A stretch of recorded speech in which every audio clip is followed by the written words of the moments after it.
a parábola dos lavradores maus, de um grupo de homens que eram maus, ladrões. Ao ler essa parábola, iremos entender o que o Senhor Jesus quis dizer. Na verdade, essa parábola foi uma indireta para aqueles que mataram os profetas no passado, uma indireta para os sacerdotes, para os fariseus. Essa parábola que o Senhor Jesus disse.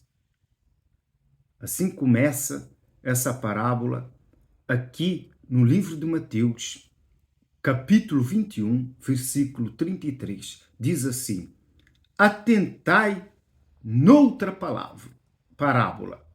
Quer dizer, Jesus tinha acabado de explicar uma parábola no meio daquela multidão e começou outra parábola. Então, Jesus começa a dizer assim: havia um homem, dono de casa, que plantou uma vinha, cercou-a de uma sebe. Uma sebe é uma cerca, quer dizer, plantou uma vinha, quer dizer, e cercou aquela vinha com uma cerca. Construiu nela um lagar. Um lagar é um lugar onde se pisa as uvas, não é? Para se poder produzir o vinho. Quer dizer, como se fosse um tanque, uma piscina, um tanque, onde os homens iriam lá, talvez mulheres também, pisar as uvas. Então ele construiu uma cerca primeiro, construiu um lagar, construiu nela, edificou uma torre, quer dizer, também construiu nessa vinha, no espaço dessa vinha, dentro dessa vinha, uma torre para quê? Com certeza, para que alguém subisse lá e pudesse vigiar toda a vinha, quer dizer, a vinha era grande, era enorme, não é? Para que ninguém viesse e roubasse ou entrasse, não é? Dentro daquele espaço que pertencia a esse dono de casa. Que, na verdade, esse dono de casa é o próprio Deus, não é? Que construiu essa vinha. Edificou uma torre e arrendou-a a uns lavradores. Depois se ausentou do país, quer dizer, ele plantou uma vinha, quer dizer, a vinha começou, não é, a crescer, não é? Arrendou a uns lavradores, que vieram a ser o quê? Lavradores maus, e se ausentou daquele país, quer dizer, foi de férias, foi para algum lugar, por um tempo indeterminado. Ao tempo da colheita, quer dizer, quando alugou naquela vinha, com certeza as uvas ainda eram pequenininhas, não era o tempo da colheita, mas chegando o tempo da colheita, enviou os seus servos aos lavradores, né, que o dono da vinha tinha alugado, não é, aquela vinha, para receber o fruto que lhes tocavam, quer dizer, a porção que tinham que devolver ao dono da vinha. Quer dizer, o dono da vinha mandou quem? Os seus servos. Na verdade, esses seus servos eram os profetas do passado, não é? Os servos de Deus que enviou do passado. E nós vamos entender que eram o mesmo. O que é que aconteceu com esses servos que o dono da casa enviou? Ao tempo da colheita, enviou seus servos aos lavradores para receber o fruto que lhe tocavam. E os lavradores, agarrando os servos, espancaram a um, mataram ao outro e a outros apedrejaram. Né? Isso aconteceu quando? isso aconteceu no passado. Quer dizer, essa parábola é uma verdade. Quer dizer, Jesus não falou nada que fosse, quer dizer, uma história, uma fábula, uma conversa fiada. Tudo existe um fundamento. Jesus falou a verdade das coisas que aconteceram no passado, não é? O que o povo de Israel fez, não é, aos profetas? O que eles fizeram? Apedrejaram, mataram, espancaram. Foi isso que eles fizeram. E Jesus, através dessa parábola, fala àquele povo e manda uma indireta aos principais sacerdotes e aos fariseus daquele tempo, que estavam ali ouvindo as palavras do nosso Senhor Jesus entre aquela multidão. Então enviou ainda outros servos, não é? Depois de terem espancado, matado, não é? Os primeiros. Então Deus manda outros servos em maior número e trataram-nos da mesma maneira. Quer dizer, de tempos em tempos, Deus mandava os profetas, os seus servos, e todos eles, aqueles principais do povo de Israel, de antigamente, que mataram os profetas, que eram quem? Que eram os sacerdotes, não é? Então, eles mataram a todos. Essa história aqui, que não é uma história, é uma história, na verdade, uma história verídica, não é uma conversa, uma história, tipo uma história contada, inventada, não é. Jesus fala uma verdade, algo que aconteceu no passado. E ele continua a dizer assim, por último, e trataram da mesma maneira, quer dizer, mataram a todos os profetas, a todos os servos que o Deus Altíssimo enviou a Israel, para o bem de Israel. Mas eles não aceitaram a palavra do Deus Altíssimo. E por não ter aceitado, mataram os seus servos. Quer dizer, nesse caso aqui, foi o Deus Altíssimo, não é, que mandou os seus servos, não é, para recolher, não é, o dono da casa, não é, a parte que lhe pertencia da vinha, não é, na altura da colheita. Então mataram a todos. Né? Aqueles lavradores maus, malvados, mataram a todos. Então, e por último, enviou-lhes o seu próprio filho.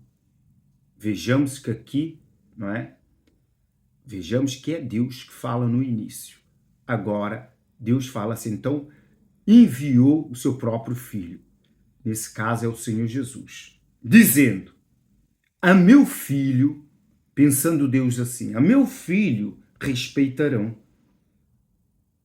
Mas os lavradores, vendo o filho, disseram entre si, este é o herdeiro.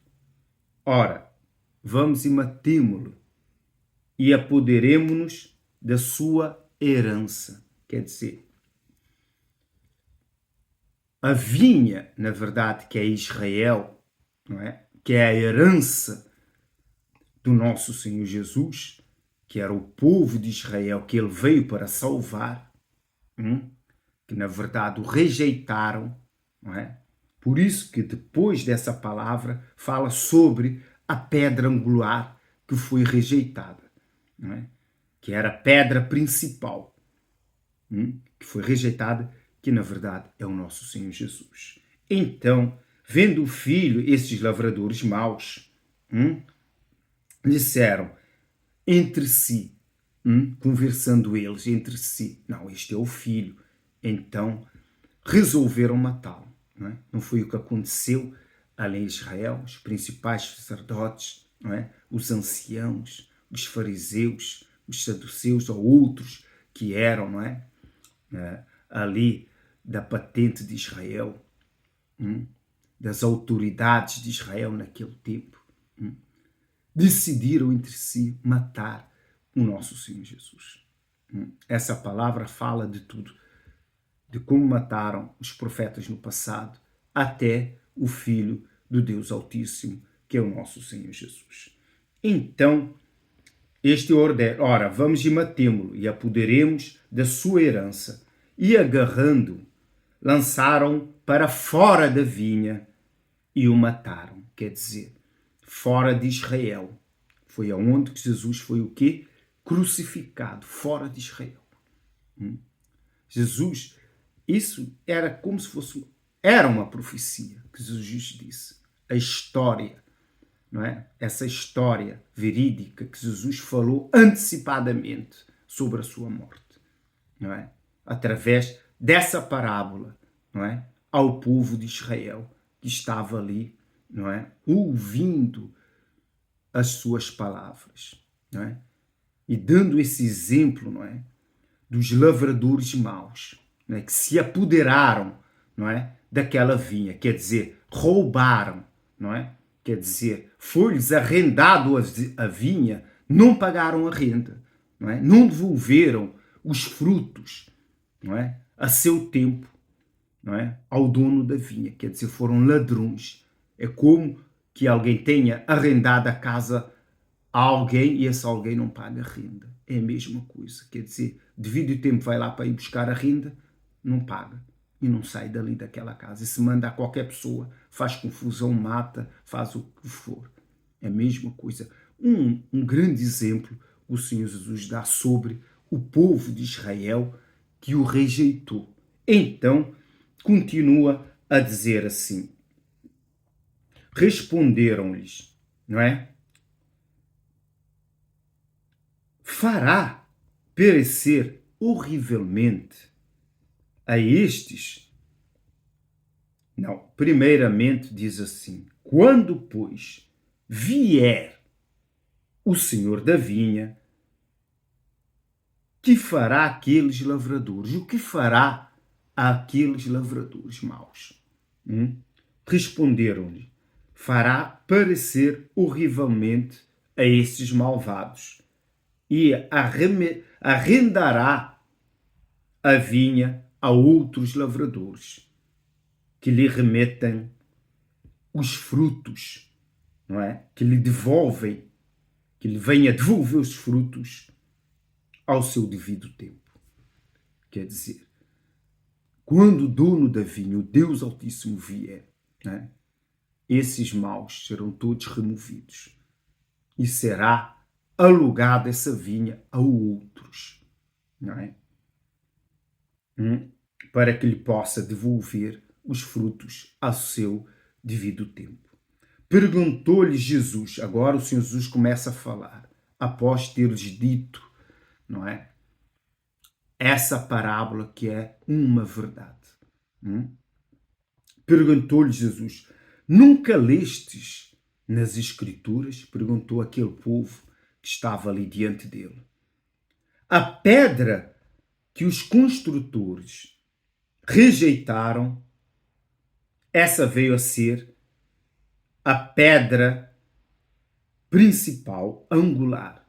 Quer dizer, isso que o Senhor Jesus disse, assim, nunca lestes nas Escrituras, está escrito em Salmos, não é?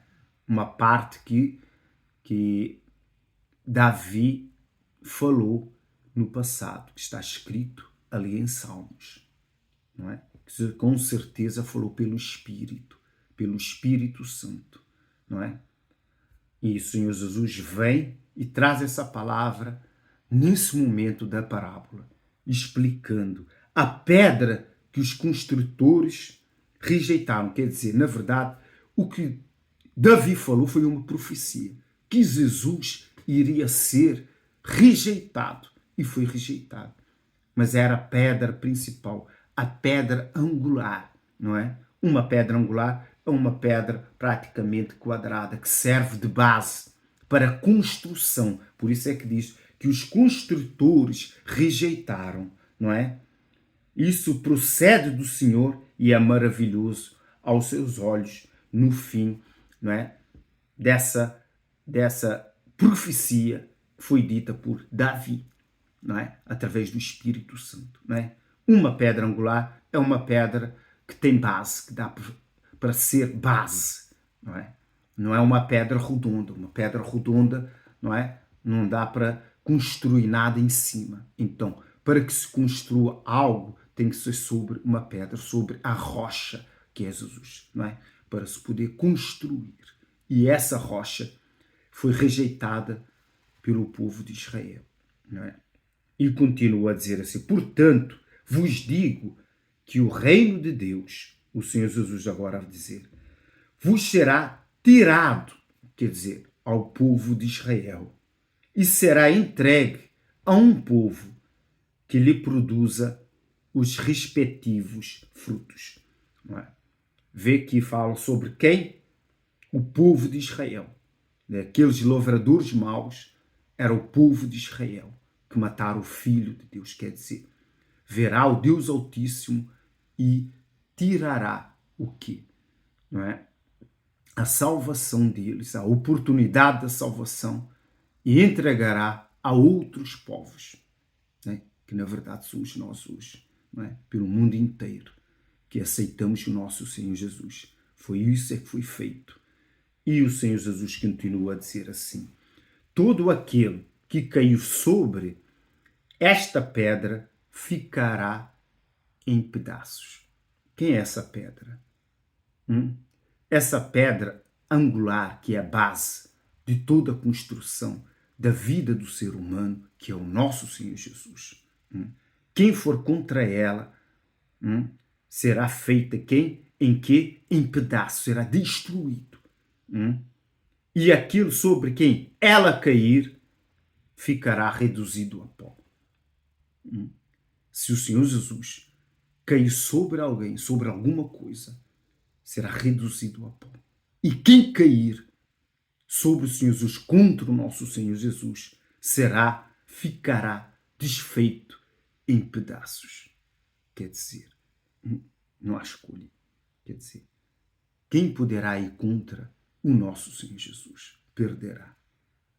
E aqueles que o rejeitaram, como foi o povo de Israel, será reduzido a pó. E os que foram contra ele, não é? Foram destruídos, reduzidos a pedaços. O povo de Israel. É o que diz aqui. Tudo que cair sobre esta pedra ficará em pedaços. Quer dizer, que na verdade, quer dizer, essa pedra é onde a pedra que os construtores começam a construir. Não é? Que é a base de toda a construção firme, sólida e eterna para toda a eternidade. É o nosso Senhor Jesus. Se quer construir alguma coisa, construa sobre as palavras do nosso Senhor Jesus, não é? Porque Ele é a rocha, é inabalável, é uma construção que não é destruído, não é? Pelas águas do mar. Porque você não constrói sobre a areia. Porque o homem sensato, ele construiu sobre a areia. Quando veio as tempestades, o mar avançou e aquele castelo de areia foi levado, foi destruído, aquela casa. Mas aquele que construiu sobre a rocha, que é a pedra angular, que é o nosso Senhor Jesus, veio as tempestades, veio os problemas, debateram contra aquela casa, mas aquela casa não caiu, porque foi edificada sobre a rocha. E essa rocha é o nosso Senhor Jesus, que é a pedra angular. Você tem que construir a sua vida, entregar a sua vida ao nosso Senhor Jesus. Senão, esse mundo, os problemas desse mundo, as águas deste mundo, te irão destruir. Né? Firme as suas raízes na rocha, que é o nosso Senhor Jesus. E será a sua vida inabalável. Ninguém poderá te destruir, nem com bruxaria, nem com feitiçaria, nem com praga, nem com coisa alguma do mundo das trevas, porque você está firme nas palavras do nosso Senhor Jesus, não é? Porque você edificou sua vida, você entregou a sua vida ao nosso Senhor Jesus. Mas se você não entregou sua vida ao nosso Senhor Jesus, você tem construído a sua vida sobre a areia, não sobre a rocha, não sobre essa pedra angular, né, que se deve construir. Mas você tem construído aonde? Na areia ou na rocha? Na areia ou na pedra? Só você é que sabe. Então, pense nisso e veja como você tem construído a sua vida diante do Deus Altíssimo. E ele continua a dizer assim: os principais sacerdotes e os fariseus, ouvindo estas parábolas, entenderam que era a respeito deles que Jesus falava. Normalmente, quando Jesus falava as parábolas, as pessoas não entendiam. Mas nesse caso dessa parábola, eles entenderam, porque eles sabem o que o povo de Israel, que os sumos sacerdotes, não é? Os fariseus, não é? Daquele tempo, do passado, desde o passado, fizeram, que mataram os profetas, que mataram os servos do Deus Altíssimo, não é? Espancaram, não é? Apedrejaram, não é? E não se sabe o que fizeram mais. Mas eles sabem, porque eles tinham tudo escrito na história ali de Israel. Então, o Senhor Jesus continua a dizer assim: e conquanto buscavam prendê-lo, temeram as multidões, quer dizer, eles viram que o Senhor Jesus deu uma indireta para eles, ou uma direta, através dessa parábola, não é? Então, vendo que havia uma grande multidão ali em volta do nosso Senhor Jesus, não é? E diz assim, porque essa multidão considerava o Senhor Jesus um profeta, né? Como um profeta. Então, eles temeram aquela multidão. Então, naquele momento, eles não podiam prender o nosso Senhor Jesus, porque eles buscavam um motivo para o prenderem e o matarem. Mas ainda não tinha chegado a hora do nosso Senhor Jesus, então não poderiam fazê-lo. Então, esse estudo aqui mostra claramente uma palavra extraordinária que o Senhor Jesus disse para aqueles que estavam ali ouvindo, não é, essa parábola, as palavras do Deus Altíssimo. Que esse estudo fique aqui